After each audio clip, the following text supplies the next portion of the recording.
Ceci dit, notre reporter tout-terrain était sur place. Je pense qu'on a les images. C'est pas un reportage. C'est pas un reportage. On a les images. Les images de cet incendie. Vous étiez des passages il y a quelques minutes. Vous avez observé des choses. Une partie du marché de Matoto, pour la énième fois, ravagée par un incendie. Oui, je suis tombé sur ce mouvement d'humeur ce matin. Au niveau du les images, à l'instant, des images tournées par Sori Kanya, notre reporter tout-terrain.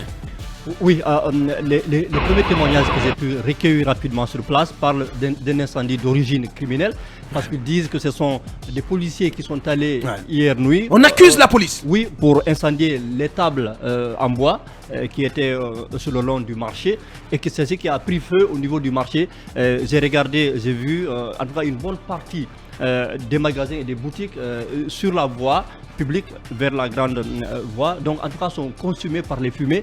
J'ai vu également des commerçants qui sont arrêtés devant leurs boutiques, qui montent la garde pour éviter que les pilleurs, surtout en cette veille de l'Aïd el-Fitr, voilà, qu'il n'y ait pas de cas de vol. Donc, vous parlez tantôt des policiers. Je vais vous rapporter ces témoignages de quelques femmes qui ont été interrogées par Africa Guinée, filmées, que tout le monde le sache ce qui s'est passé. Et tu te bats toute ta vie pour avoir une petite épargne et investir. Celui qui est censé te sécuriser, te protéger, vient mettre le feu là où tu gagnes ta vie. C'est pitoyable. Nous prions Allah le Tout-Puissant de juger. Ce sont donc les agents des forces de police qui ont incendié nos places. Ils ont commencé à 1h du matin, voilà, cris des femmes donc, qui ont témoigné au micro de Africa Guinée ce matin. Oui, les commerçants sont en colère. J'ai vu également les policiers sur place.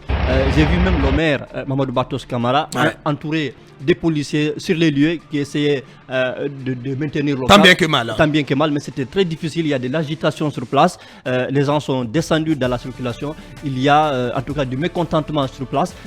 Pour le moment, on n'a pas pu avoir des versions officielles parce que voilà, je devais être là, mais j'ai alerté quand même Sori Kanya Bangoura pour qu'il se rende sur place pour nous, en tout cas, recueillir toutes les informations. Mais Aboubacar, on nous a également fait savoir qu'on nous a interpellé sur notre responsabilité. Et de passage, on apprend que le bus du CNT a été caillassé et fortement endommagé. Oui, il y a quelques dégâts qu'on peut voir sur place. Il y a également des citoyens mécontents qui déversent les ordures sur la voie publique.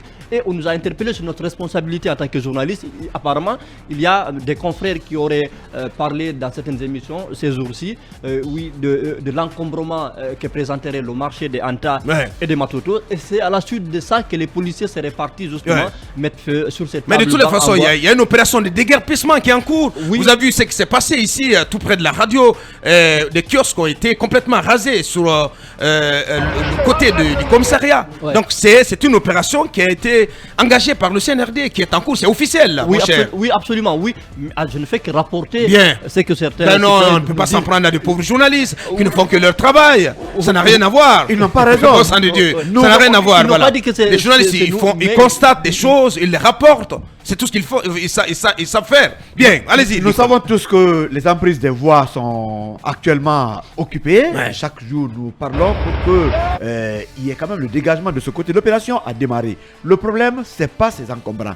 Mais le fait de vouloir réunir ces tables et autres encombrants, mettre du feu, c'est là où il y a un problème. Parce que est-ce que les policiers avaient le mandat de brûler les tables qui ramassent? Alors, ça c'est l'accusation des citoyens. Mais ces policiers, selon Kanya, disent aussi que c'est vrai, ils ont ramassé les tables, mais là où le feu s'est déclaré, que cette partie a été dégagée à longtemps, mais toujours est-il que ce sont des policiers qui ont réuni des tables et autres encombrants, ils ont mis le feu, et là, il n'y a rien à dire. Moi, je pense que la méthode a manqué. Si vous mettez le feu et que le feu se déclare quelque part dans le même endroit, il n'y a rien à dire à Bakar, la méthode est très déplorable. Il ne faut pas que ceux-là qui sont censés sécuriser les citoyens soient à l'origine de leur malheur. Ce qui sont à Matoto est très regrettable.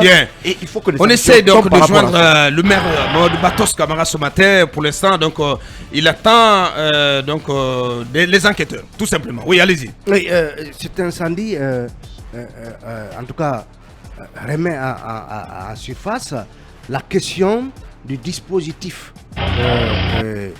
qu'on devrait mettre en place dans l'ensemble des marchés de Conakry des dispositifs d'intervention anti-incendie. Parce que c'est le troisième marché en l'espace de 2 mois et demi. Quand on a eu ici un des responsables des sapeurs-pompiers de Conakry au sujet de l'incendie récent de Matout, du marché d'Anta, il nous expliquait qu'ils avaient à peine un camion pour pouvoir intervenir en pareille circonstance. Et on est au regret de constater que malgré les dénonciations, malgré les propositions d'approche pour contenir des incendies s'il y en a dans les différents marchés, malgré toutes ces propositions, personne ne se bouge.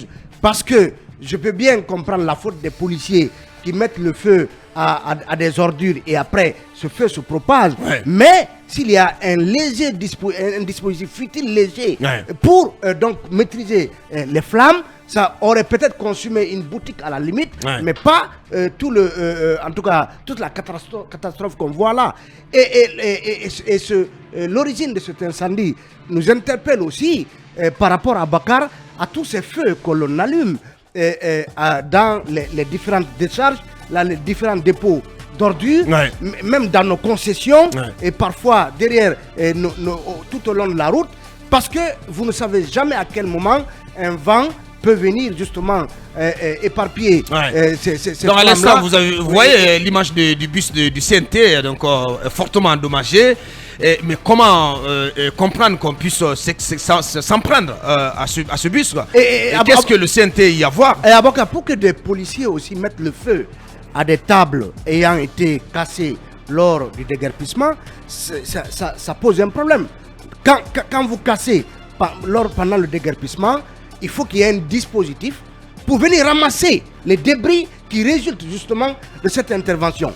Donc si vous venez vous casser et vous laissez ça à l'air libre, aujourd'hui c'est des policiers, mais ça aurait pu être d'autres citoyens ou des commerçants même qui ne savent pas comment se débarrasser de ces ordures-là et qui mettraient le feu et cela entraînerait des situations comme ça. Donc ne cassez pas seulement, ramassez ce qui résulte justement de ces opérations de casse. Koumba, vous avez aussi observé des choses. Terrible. Moi j'ai un ami qui m'a appelé, qui m'a dit qu'il a été blessé suite à l'attaque du bus du CNT. Le premier conseil que je lui ai prodigué, c'est de chercher un centre hospitalier le plus proche pour certainement se faire soigner. Son inquiétude était du fait qu'il était sorti sans se prémunir de certains moyens. Je lui ai dit, va dans un hôpital de toutes les façons. Tiens-moi au courant parce que je lui ai dit que les tessons peuvent être beaucoup plus nuisibles s'ils restaient dans le corps. Mais Aboubakar, on a une mauvaise image de l'agent administratif guinéen. Plusieurs études ont démontré que l'administration guinéenne ignore le mythe de l'intérêt public. Sinon, je ne vois pas en quoi un policier fut-il de la garde communale ou un policier du corps régulier, je ne vois pas en quoi il mettrait du feu sur des agrégats de tables déjà réunis. Si cette version est justifiée, il me semble que les agents des forces de l'ordre ont une fois encore confirmé les préjugés qui étaient là, en tout cas nourris par les citoyens guinéens. Ce que je pourrais conseiller à l'administration guinéenne, c'est que désormais, peut-être pour discipliner les agents des forces de l'ordre, fut-il des paramilitaires, c'est d'accompagner leur opération par des drones. Vous voyez, aujourd'hui aux États-Unis, il y a eu tellement de la violence qui a été reprochée aux policiers. Qu'est-ce qu'ils font? C'est que chaque fois qu'il y a une opération par les forces de l'ordre, il y a des drones qui suivent la trajectoire et qui donnent les images à un autre service. Comme ça, on peut lire les abus et corriger cela. Et les policiers qui sont incriminés sont automatiquement, si vous voulez, conduits devant un juge.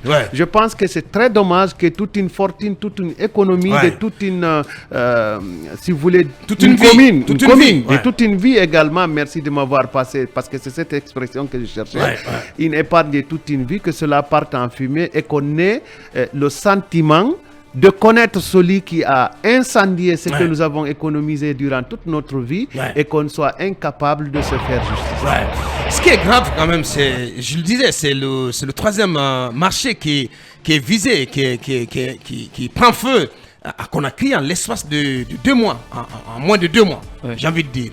Combien de dégâts, combien de Guinéens se retrouvent sur le carreau, des gens qui se débrouillent, qui construisent leur vie, qui essaient donc de construire leur avenir, celui de leurs enfants, mais et qui voient tout partir en fumée. Oui, c'est effectif ce que vous dites. Il y a beaucoup. Et après, il n'y a rien, il n'y a aucun mécanisme de secours ou d'assistance. C'est ce que je trouve assez curieux et même un peu. Oui, j'ai envie de poser la question à Mamadouri. Oui, l'anguiche, c'est ça, l'anguiche de lancer. Ou bien il n'est pas censé intervenir. Il n'est pas censé intervenir dans des cas pareils. Non, il intervient après. Oui, mais il y a eu déjà 2 incendies, celui du marché d'Anta, celui du grand marché de Conakry.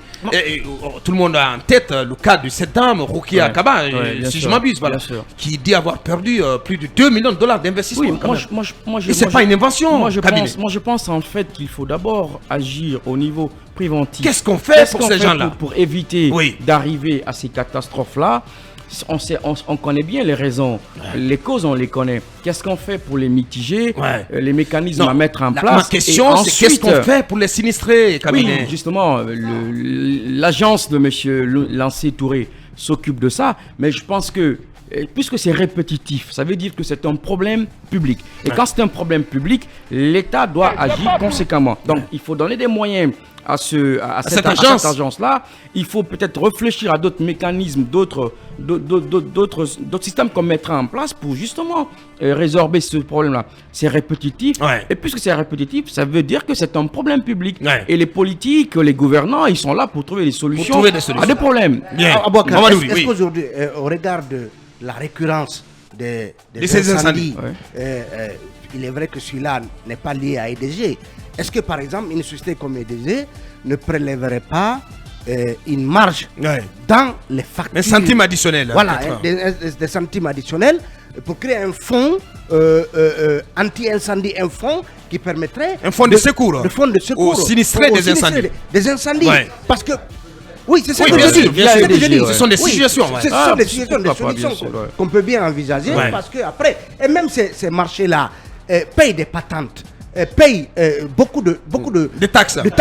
Est-ce que justement un fonds qu'on mettra en place n'aiderait pas à venir en aide à ceux qui se retrouveraient sinistrés après des incendies dont on n'arrive pas pour le moment à maîtriser ni la surveillance, ni l'ampleur quand il y a des incendies. Je pense que ce serait pas mal d'avoir M. Touré dans cette émission pour qu'il nous explique un peu comment son service fonctionne. Oui, on va l'inviter ici carrément après le Ramadan. Oui, pourquoi pas.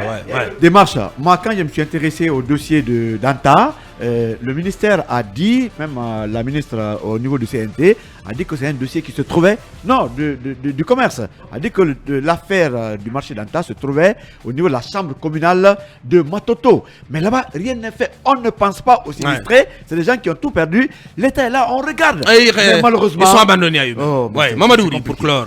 La question du sinistre, il faut faire un peu attention parce que c'est assez global. On ne sait pas qu'est-ce qui est un sinistre naturel, un sinistre provoqué. Donc, d'autant plus qu'il y a un fonds de protection sociale au ministère de la Sécurité. Monsieur le sinistrologue, qui est donc... c'est un patron du réseau des journalistes de la protection civile. Très humblement, je ne parle pas en expert des sinistres, mais je dis que le champ il est assez large.